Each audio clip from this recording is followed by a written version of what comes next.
Does a map circulating on social media prove 3-year-old children can get a gender-affirming surgery in the United States? No, that's not true. There is no evidence that such surgeries have ever been performed on patients of this age, and the existing standards for gender-affirming care do not recommend any medical interventions before a person reaches puberty. The claim appeared in a post on Instagram on April 19, 2023. It showed a map titled, quote, "The dark red states are where it's hardest to get your 3-year-old a sex change operation." End quote. Here is what it looked like at the time of writing. Source: Instagram screenshot taken on April 19, 14 hours 46 minutes and 57 seconds 2023 UTC. However, the map does not show what its caption says.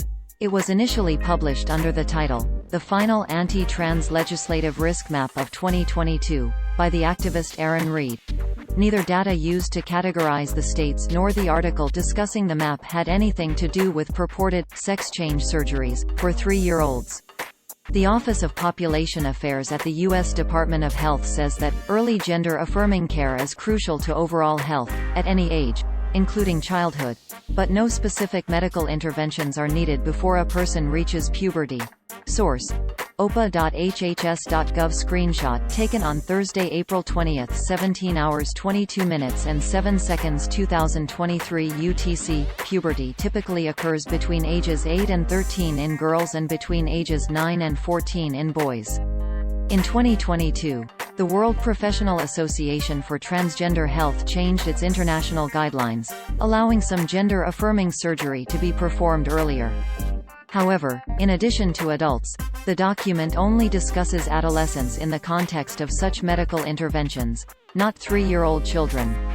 Acknowledging the limitations of existing studies, the guidelines explain, quote, "While the sample sizes are small, these studies suggest there may be a benefit for some adolescents to having these procedures performed before the age of 18.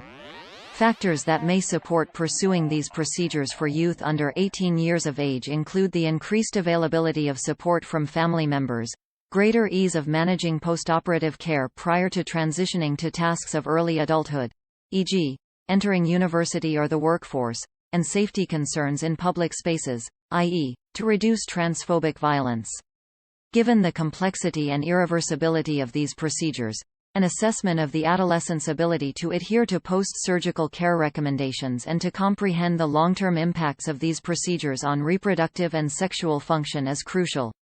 Given the complexity of phalloplasty, and current high rates of complications in comparison to other gender-affirming surgical treatments, it is not recommended this surgery be considered in youth under 18 at this time." End quote. Lead Stories found no open-source information confirming that gender-affirming surgeries have ever been performed on 3-year-olds. In 2019, a New Hampshire high school student described by a local news station as one of the youngest people to undergo gender reassignment surgery, was 17 years old. In 2009, Deutsche Welle wrote that the world's youngest known transsexual when she completed gender reassignment surgery, was 16. Lead Stories previously wrote that 4-year-olds are not prescribed puberty blockers. Other Lead Stories fact checks about gender-related matters can be found here and here.